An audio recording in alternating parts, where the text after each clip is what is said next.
The Garden of Silent Bells. The monastery had been silent for 40 years. Marcus discovered this on his second day of walking through the mountains, when he took a wrong turn and found himself on an overgrown path that didn't appear on any of his maps. He'd been hiking for 2 weeks, trying to clear his head after the funeral, after the lawyer's office, after the realization that his father had been a stranger he'd never truly known. The path led upward through pine forests that grew so thick the sunlight barely penetrated. Marcus should have turned back. It was getting late, and he had no idea where this trail went. But something pulled him forward. Curiosity, maybe, or the need to keep moving, to avoid the thoughts that caught up whenever he stopped. The trees opened suddenly onto a plateau, and there it was, a stone monastery, its walls covered in ivy, its courtyard visible through a gate that hung crooked on rusted hinges. And in the courtyard, impossible to miss, stood 7 bells, not in a bell tower. These bells hung from a wooden frame in the center of the courtyard, arranged in descending size from left to right.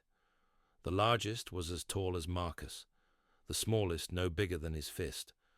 They were made of bronze or brass, tarnished green with age, and they hung perfectly still in the mountain air. Marcus pushed through the gate, his footsteps loud in the profound silence.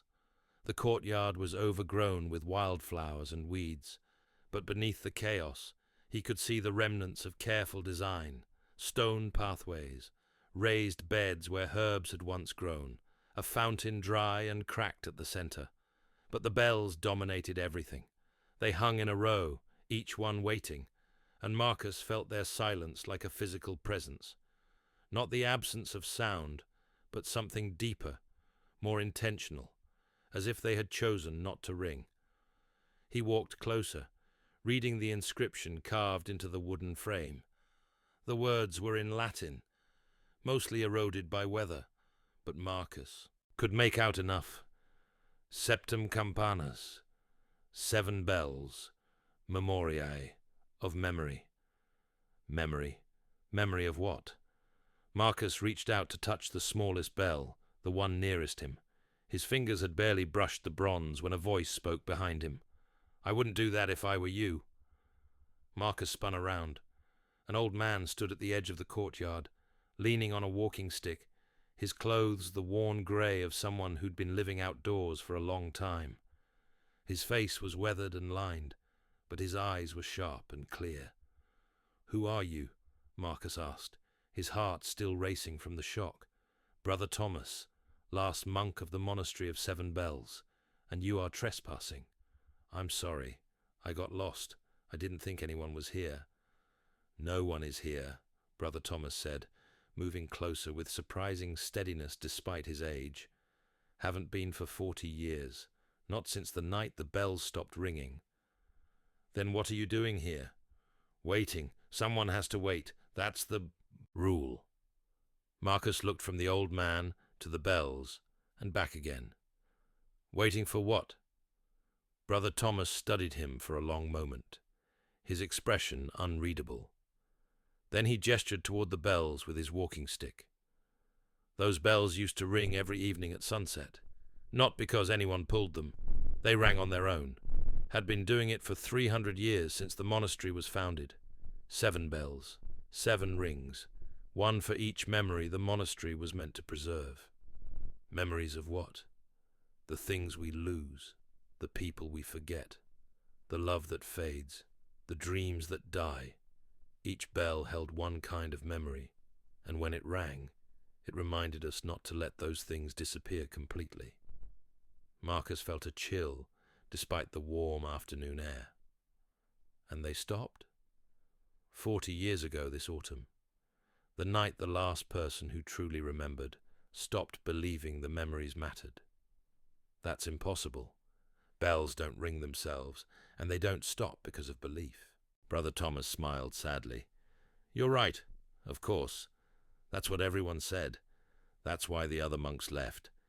They couldn't accept what they'd witnessed, so they convinced themselves it had never really happened. Easier to walk away than to live with mystery. But you stayed. Someone had to. Someone has to witness, even if, especially if, no one believes the witness. Marcus looked at the bells again, feeling their silent weight.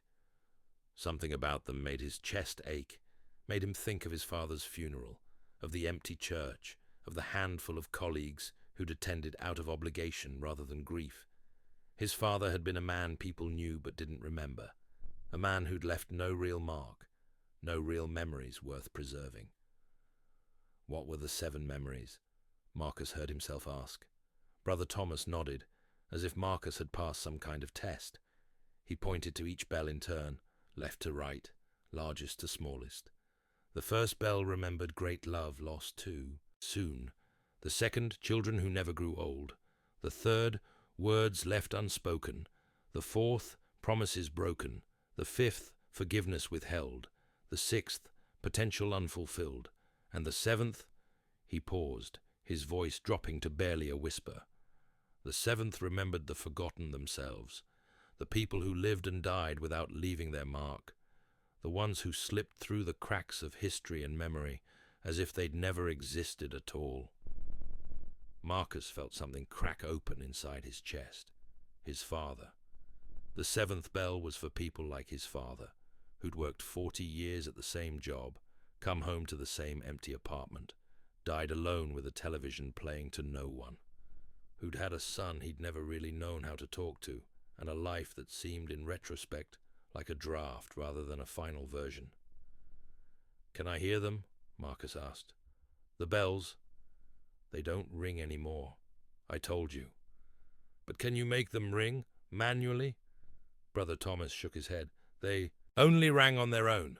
Any attempt to ring them yourself, well, let's just say it doesn't work. What happens? You hear what you need to hear, and that's not always what you want to hear." Marcus looked at the smallest bell, the 7th bell, the bell of the forgotten. Before he could talk himself out of it, he reached up and struck it with the flat of his hand. The sound that came from the bell was not a ringing.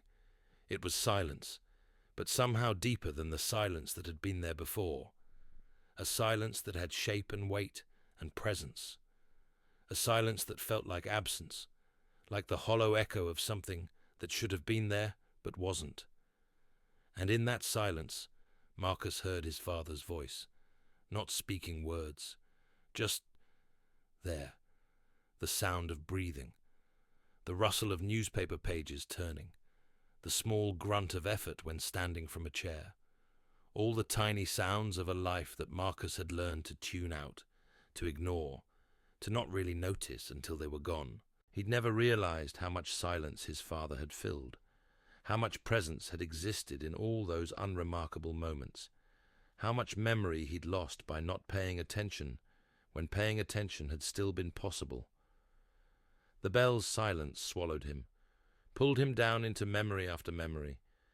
His father teaching him to tie his shoes, patient despite Marcus's frustration. His father at his high school graduation, uncomfortable in a suit, smiling awkwardly for photos. His father calling every Sunday evening, their conversations stilted and brief, both of them bad at bridging the distance they'd let grow between them. All the moments Marcus had let pass without really experiencing them. All the chances to know his father that he'd assumed would always be there, until suddenly they weren't. The bell's silence showed him his father's apartment after the funeral, empty and clean, everything in its place, revealing a life of careful solitude. The small things Marcus had found while packing up, a box of birthday cards Marcus had sent over the years, all kept, photos of Marcus's childhood, carefully organized in albums, a journal with Marcus's name on the cover, filled with observations and hopes and regrets his father had never found the words to speak aloud.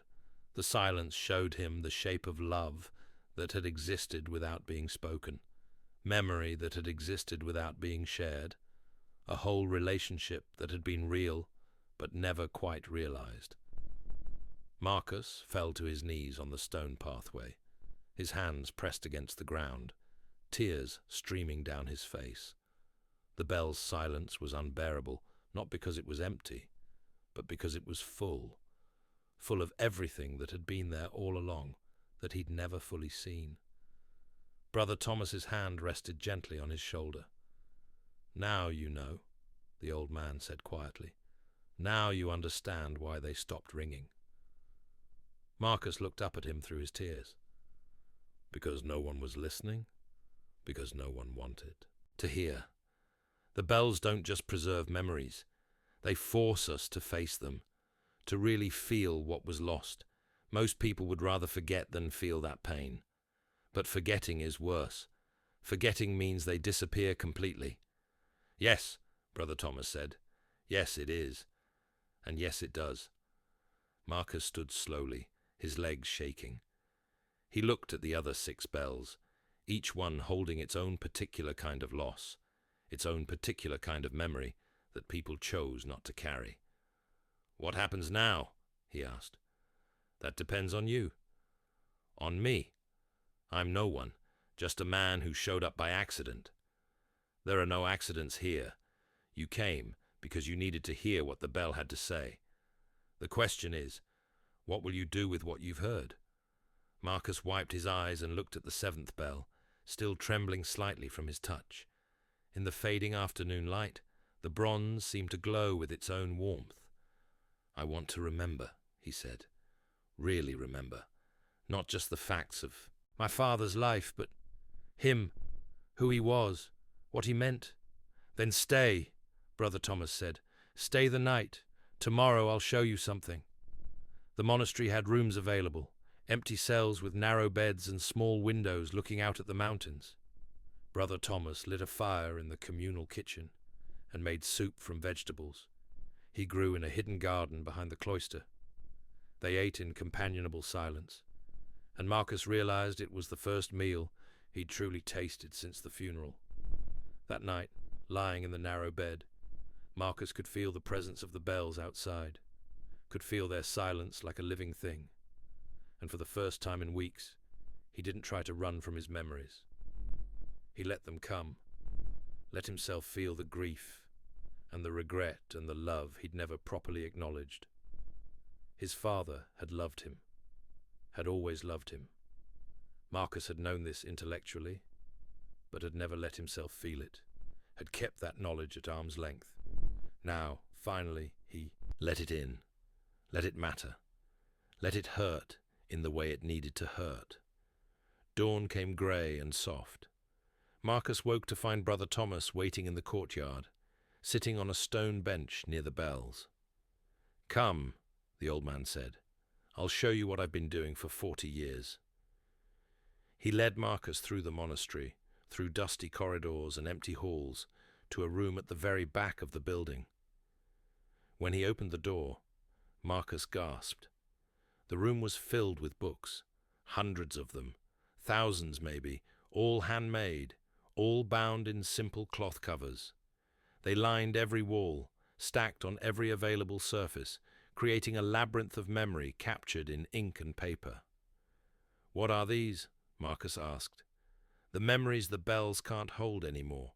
When the bells stopped ringing, I realized someone had to preserve the memories manually, so I started writing them down. Every person I could remember, every story I'd heard, every forgotten life I'd witnessed." He pulled a book from the nearest shelf and opened it. Marcus read the first page.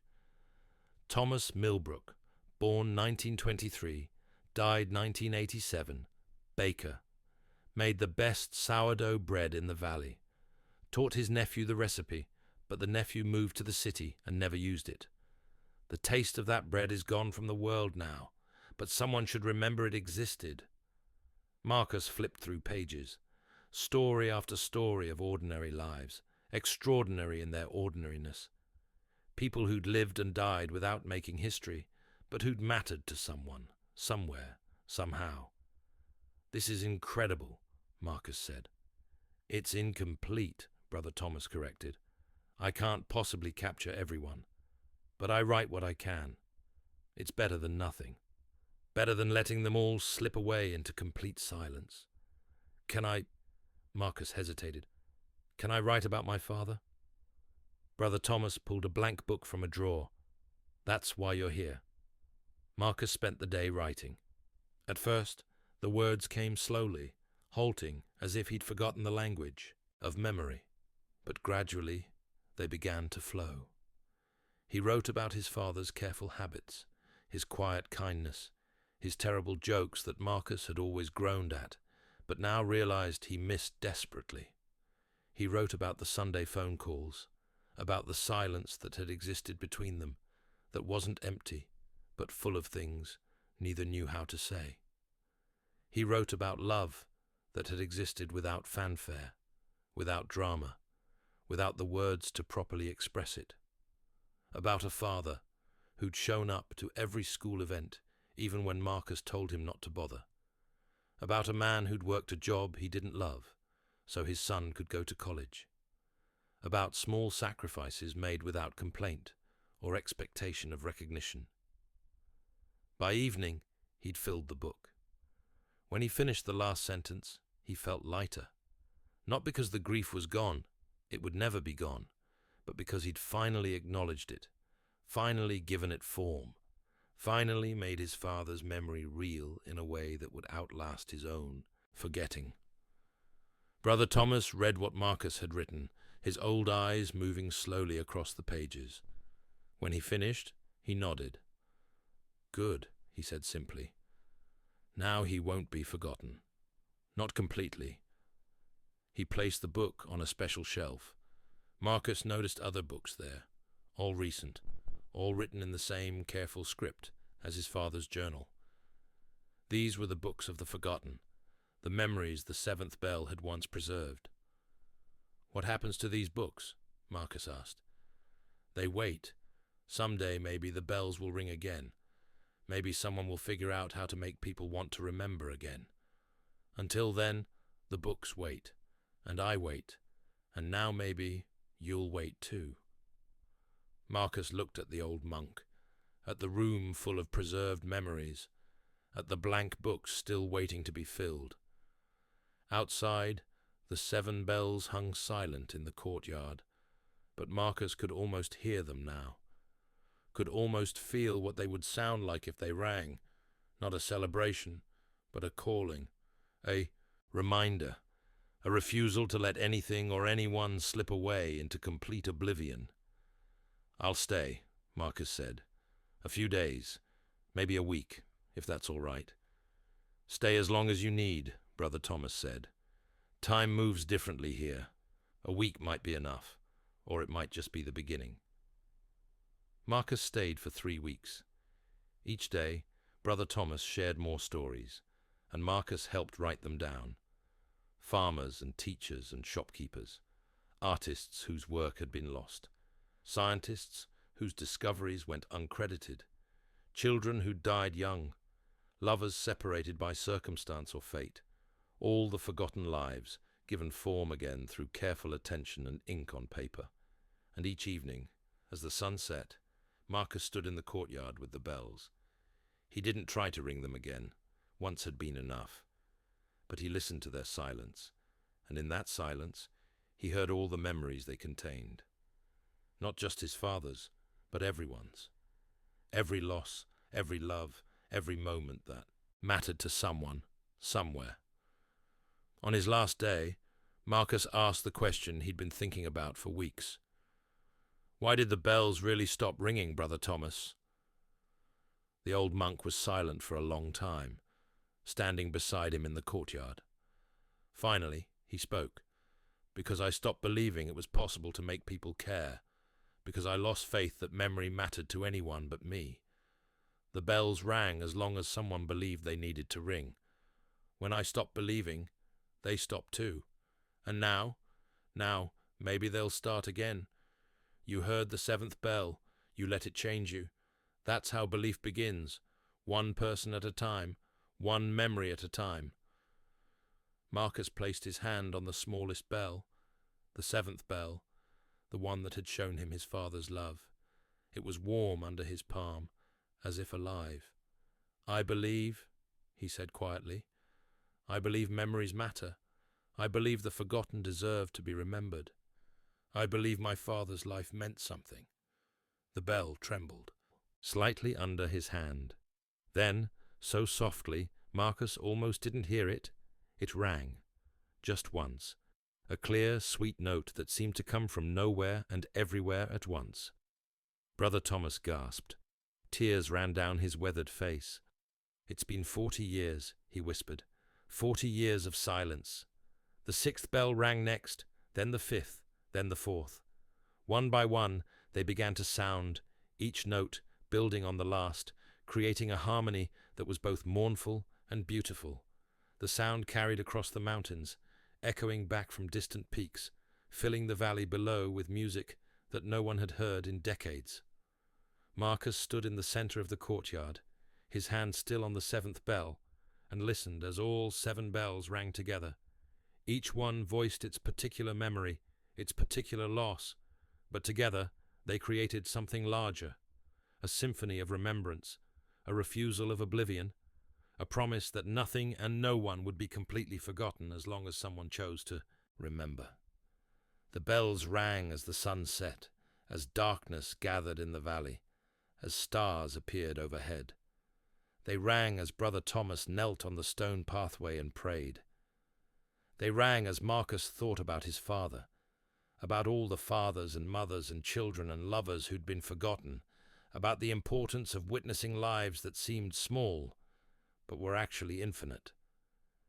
They rang until the last light faded from the sky. Then, slowly, they fell silent again. But it was a different silence now. Not the silence of emptiness, but the silence of completion. The silence that comes after something important has been said. Brother Thomas stood, his movements slow but steady. "Thank you," he said to Marcus. "For 40 years I've waited. For 40 years I've kept faith even when I didn't believe. And you've shown me that it wasn't wasted, that someone would come who needed to hear, that someone would listen." "Will they ring again?" Marcus asked. "If they're needed, if someone listens. Memory is like that. It only survives if someone chooses to carry it forward." Marcus left the monastery the next morning, carrying only his pack and a blank book Brother Thomas had given him. "Fill this," the old monk said, "with memories that matter, not just your father's, anyone's, everyone's, the forgotten, the overlooked, the dismissed. Be a bell in the world, reminding people to remember." Marcus hiked back down the mountain, back to the world of schedules and obligations and forward momentum. But he was different now. He'd learned to listen to silence, to hear what it held rather than what it lacked. He went back to his job, but he also began writing. Every evening, he added to the book. Not just his father's story, but others, the quiet lives he encountered, the people everyone passed by without noticing, the barista who remembered everyone's order, the janitor who left encouraging notes for students, the librarian who recommended just the right book at just the right time. All the small, profound ways people touched other lives without fanfare or recognition. And sometimes, late at night when the city was quiet, Marcus would swear he could hear the bells. Not actually ringing, he was too far away for that, but echoing in his memory, reminding him to pay attention, to notice, to remember. Brother Thomas continued his vigil at the monastery, writing his books, tending his garden, waiting for the next person who needed to hear the bells. The room of memories grew fuller, the books accumulated, and every evening at sunset, the bells rang their 7 notes across the valley, heard by few, but remembered by those who listened. In the world below, people went about their lives, mostly forgetting, mostly distracted, but here and there, scattered like seeds, were people who remembered, people who'd heard the bells, or heard about the bells, or simply understood that memory mattered even when no one else seemed to care. They carried their memories forward. They wrote them down. They told stories. They refused to let the forgotten be completely lost. and in doing so, they became bells themselves. Silent most of the time, but ringing when needed, calling attention to what mattered, insisting that every life, no matter how small or quiet, deserved to be witnessed and remembered. Marcus lived for 30 more years. He filled dozens of books with memories, and when he died, peacefully in his sleep at 73, his work didn't end, because he'd taught others to listen, to remember, to be bells. The monastery still stands in the mountains. Brother Thomas is long gone now, but others have taken up his vigil. The bells still ring at sunset, their notes carrying across valleys that most people never see, reaching hearts that most people don't know need reaching. And somewhere in the monastery's growing library, there's a book about a man named Marcus who learned to hear silence, and a man named Brother Thomas who taught him how to listen, and a father who died without knowing how much his son would come to love and remember him. The bells remember them all, and because the bells remember, they're never truly forgotten. That's the gift of the garden of silent bells. Not that they ring constantly, demanding attention, but that they ring when needed, for those who need to hear, teaching each listener to become a bell themselves. And so the memory spreads, one person at a time, one story at a time, ensuring that the forgotten are never completely lost. Listen carefully. You might hear them, even now. 7 bells ringing in the mountains, calling you to remember what matters, calling you to be a bell yourself.